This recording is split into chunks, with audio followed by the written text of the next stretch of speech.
14, verse 14. When he went ashore, he saw a great crowd, and he had compassion for them, and cured their sick.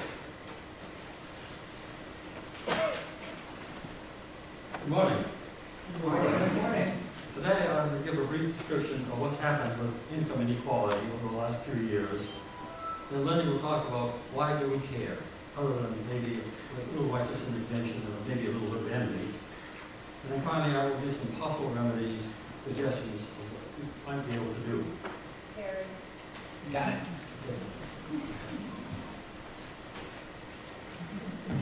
But before I get into that, I'd like to tell you a little story that has nothing to do with income inequality, but maybe it makes a point. I'm not used to this. I know. Back when I was in the 8th grade, a friend and I decided we'd like to make some gunpowder. Believe me, so we went to the local drugstore. We bought some carbon, some sulfur, and some saltpeter, and necessary ingredients. We mixed it up. In order to set it off, we made a little cannon. We took an old rolling pin, drilled a hole right down the center, put a couple of screws in for a spark gap, found an old spark coil for a Model T and a dry cell battery, touched them together, poof. Not much happened. So then I found that my father had some black powder. Wow. We put that in the cannon, rammed it down, touched it off, and the whole thing blew up in our face. Fortunately, we didn't get hurt. But several weeks later, I had to give a talk in school. The title of my talk was How Not to Make a Bomb. And I got an A. But times have changed. Now I would be in jail. However, times have also changed for income inequality. A recent issue of MIT's Technology Review stated that the share of national income from 1940 to 1970 were the top 10%, stayed in the range of 35%. But then between 1970 and 2015, it increased to 48%. At the same time, Europe basically was in the range of 30 to 35%. Furthermore, in 2015, the top 1% had 34% of the national income. The top 1/10 of 1% had 15%. This is horrible. The rate of increase is accelerating and doesn't see any sign of abatement. Now, the causes of this, per an article that was written by Jeffrey Sachs, who's a professor at Columbia University, says there are threefold: technology, globalization of trade, and government. Well, technology means that more and more people have to become educated to participate. Those who do not get educated are left by the wayside and basically have no way to increase their income. The globalization of trade is basically due to the reduction of trade barriers. Our workers now have to compete with lesser paid workers in lesser developed countries. And finally, the government covers a host of things. This includes taxes, obviously, minimum wage, age education, various social programs. Take these in order then. Taxes, some of you will remember back in the 1940s, the top rate for income was 90%. Now it's 39.5% due to a series of rate cuts. The globalization of trade basically is, we've already pretty well covered. However, the government action includes the taxes, as I said, minimum wage, and the federal minimum wage at inflation-adjusted value is no higher than it was in 1968. And social programs basically have been unchanged in the last 40 years. Political action basically favors those people who contribute, which is the wealthy. One bright note is that Maine and New Hampshire tend to be better on inequality than most of the other states.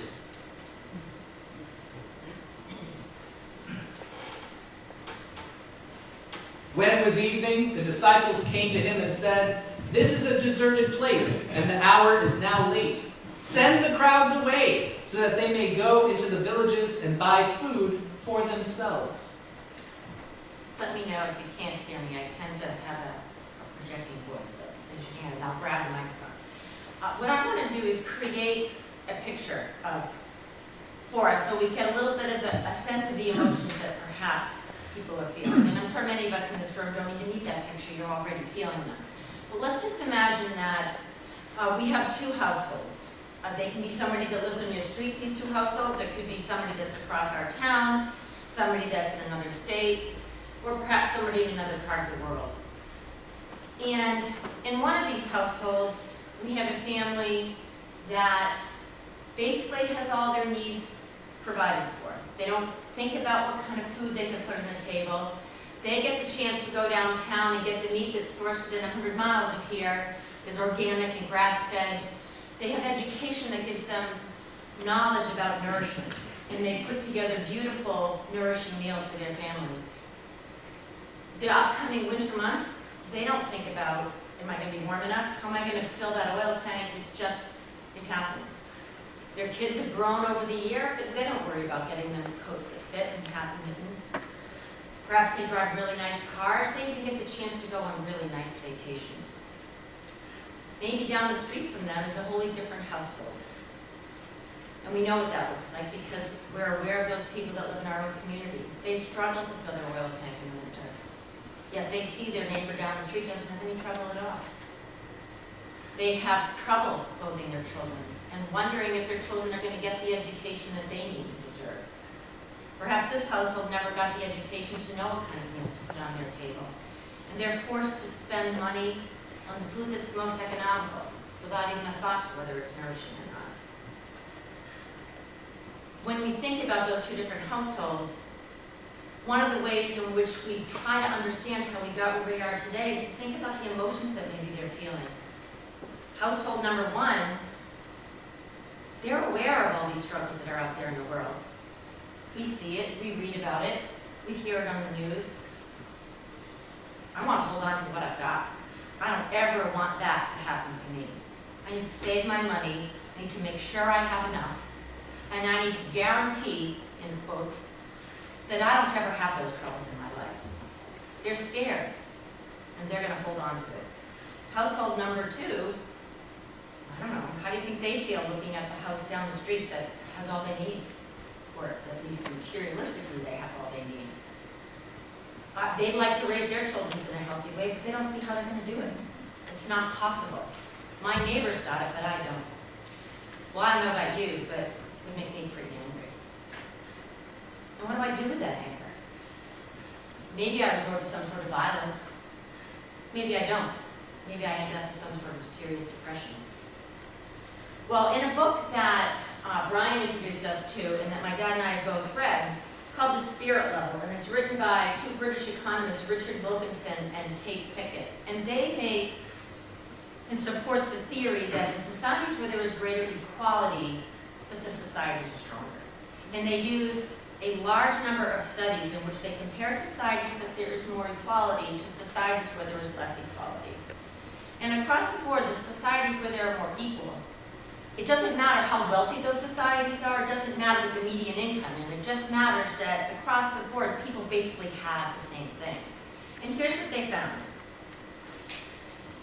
In societies that are more unequal, a lot of this is not going to be news to you, but maybe we've never thought about it in terms of income inequality. So in these societies where income inequality is higher, there's more mental illness, higher rates of depression, higher rates of anxiety, higher rates of ADHD, and other serious mental disorders. Also, the overall physical health of the culture is worsening. It's not as good as these other societies. And the nature of those physical diseases is different. It's not the old illnesses that we needed antibiotics to solve. Well, now there are issues that are related to the fact that we have cardiovascular problems, issues perhaps related to stress and anxiety. We also have problems related to obesity, because in societies where there's more income inequality, generally speaking, they're more obese. It means higher rates of diabetes, stroke, and other cardiovascular diseases and such. They also discovered in comparing these societies that there's higher suicide rates. There's higher rates of violent crimes, and also higher rates of imprisonment. And Another thing that we see all the time is higher rates of teenage births and an increasing number of families where there is just a single parent. One of the other things that they talk about that I think is really at the core of all this, they find that in societies where there is more inequality, social relations are poor, and that the health of the community suffers. And if we think about the scripture that Brian's reading today, I think there's something that we can learn from that. I think there's something that God's trying to tell us. And I want to share a quick personal story with you where I really felt like I needed to understand where God was in my life. A few years ago, I was working in a job in Portland as a director of a massage school. And I was up there, 50 hours a week with the commute.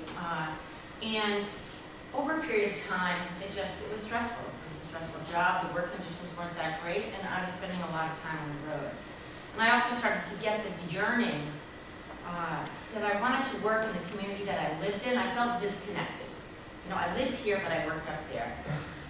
So I was considering leaving that job and doing my business full time. But when I sat down at the table and did the dollars and cents, it didn't make sense. My family was going through a really hard time, and I was the one responsible for putting the money in the bank. And I could have chosen to feel trapped. Certainly there were times that I did. But I had lunch with a really close friend and mentor of mine. And he looked at me and he said, "Lindy, can you tell me about times in your life when you wanted to make a change or you needed to do something really scary? Can you tell me about the times that you weren't provided for? What were those like?" And I looked at him with a pause and I said, "Never." And he said, "Well, why is it going to start now?" So he was clearly saying, take a little bit of faith here. And then he finished up his words of wisdom with me by saying, there's so many times in our lives when we feel like what we're going to do for the next step is like jumping off a cliff. But if I take that step, it's incredibly scary. And he said, but you know what? If you look back and you see the times that you actually did it, you take that step and it has just occurred. And it reminds me a little bit of what Jesus is trying to say to his disciples. Here we've got these thousands of people, and Jesus sees compassion. He sees that it's necessary to suffer with those people, to share what we have. And his disciples are like, this is ridiculous. You can't possibly serve thousands of people with 5 loaves and 2 bread. Whatever.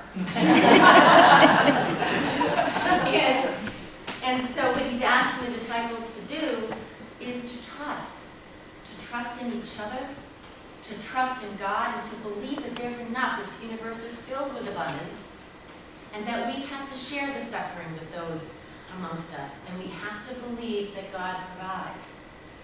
And one of the other things, in a little story of mine that I do in the mornings, I walk my dog, and I've over the years gotten in this habit of saying the 23rd Psalm to myself. I find it incredibly comforting. And one of the lines that sticks out to me in this message to the disciples and in the messages to each of us as we struggle with fear and scarcity and anger and resentment is to remember that God tells us in that psalm that he prepares the table in the face of our enemies. He doesn't tell us that life is easy. He doesn't say that there aren't going to be hard times, but he says, I will be there in abundance for you. And I hope that if we can make that decision every day, then we act a little bit differently and we make different choices.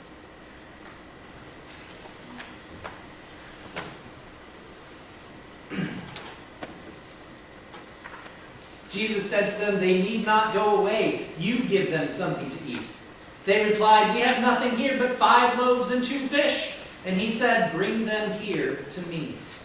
Then he ordered the crowds to sit down on the grass. Taking the 5 loaves and the 2 fish, he looked up to heaven and blessed and broke the loaves and gave them to the disciples. And the disciples gave them to the crowds. And all ate and were filled. And they took up what was left over of the broken pieces, 12 baskets full. And those who ate were about 5,000 men. besides women and children.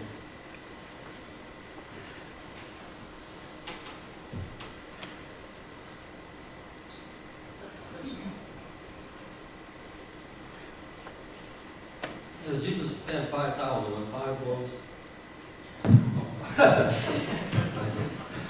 5 loaves of bread and 2 fishes. We must find ways to share our wealth. The solution will mean both raising the bottom and lowering the top. I've come up with some 9 possible ways that we might accomplish this. These are strictly my ideas. I'm sure there are many others. Some will depend solely on your political persuasion whether you want to adopt them or not. The ones that I feel would have the most impact on lowering the inequality are as follows. First, taxation. If we can find a way to slightly make it more progressive, slightly raise the top rate, eliminate some of the deductions, and on the lower end, give more exemptions, then I think we could make some progress. Secondly, education. If we can find ways to make it easier for people to go to college through lowering tuitions, for lowering interest rates on loans, then more people can become educated and climb this ladder to better paying jobs. Thirdly, board of directors. In general, they are not responsive to the shareholders. A little personal story there. When I got out of college, the first job was with Bethlehem Steel. And I found that all the directors of Bethlehem Steel were the executives. Well, not surprising, they voted themselves nice fat salaries, which were double what U.S. Steel paid their comparable positions, and yet U.S. Steel was twice their size. What do you know? Bethlehem went bankrupt, and U.S. Steel survives.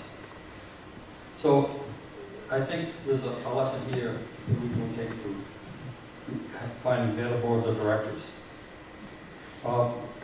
Another thing that would help, and I don't know quite how to do this, but increase employee ownership of corporations.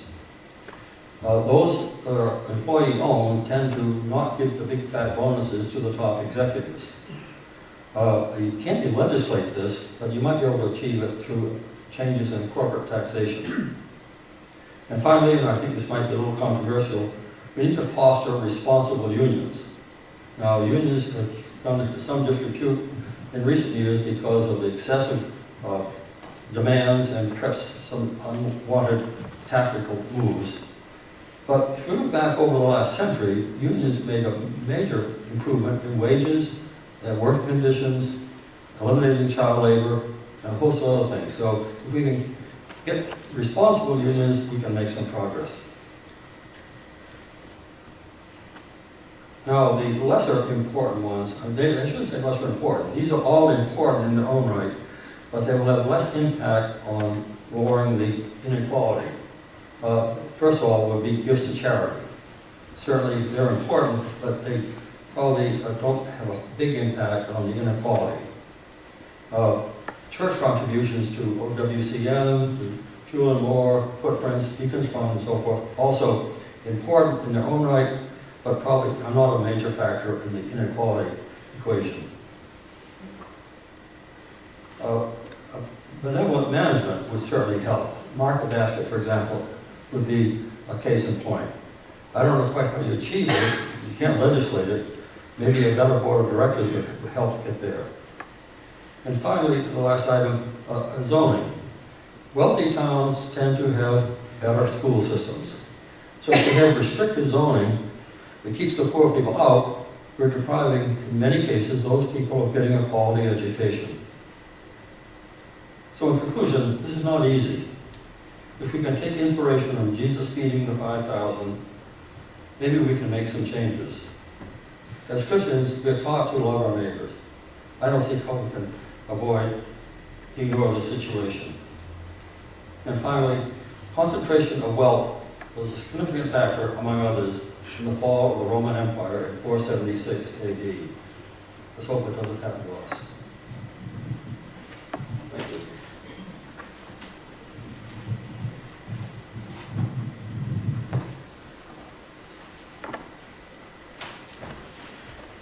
Jesus went ashore and he saw thousands of people and he had compassion for them, and he healed their sick. The disciples look out and they see thousands of hungry people, and they say, they look so hungry. Yeah, well, and that's that. But Jesus has compassion, a word that literally means to suffer together. He sees a great crowd, and whereas the disciples are quick to say, go, send them away so they will get their own food, the compassion that Jesus feels allows him to say, if I have something to eat, then each and every one of you has something to eat. Economic inequality distances us from the suffering of others. What Jesus demonstrated time and time again, and 2,000 years later, we have actually been able to mathematically prove is the case. The more we suffer by ourselves, the greater our suffering across the board. And the more we share in the suffering of others, the more we can decrease that divide between ourselves and others who are hungry, the less suffering occurs across the board. That is the power of compassion. It's the ability to not just hear facts and figures, but to see the faces of those crowds. It's the ability to hear the story of someone else's hardship and allow it to impact your own well-being. My teacher, Reverend Mary Moody, argues that compassion is what empowered Jesus to perform his healing miracles. She wrote, "The miracle isn't the healing or the feeding. The miracle is that one person decides not to stand aloof from another person's pain. The wonder isn't that people are healed.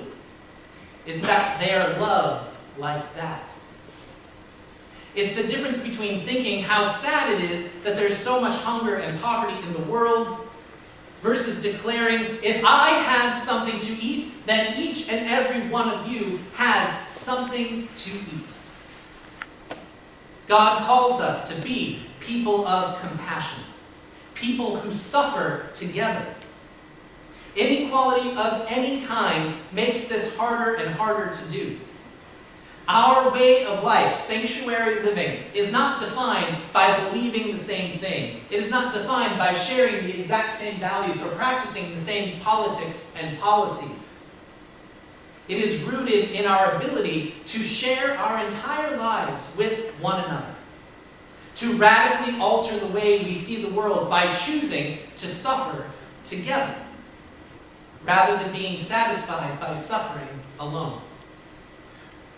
And it doesn't seem to matter if that choice of compassion comes from a feeling in your own heart, or a mathematical argument, or the teachings of Jesus of Nazareth.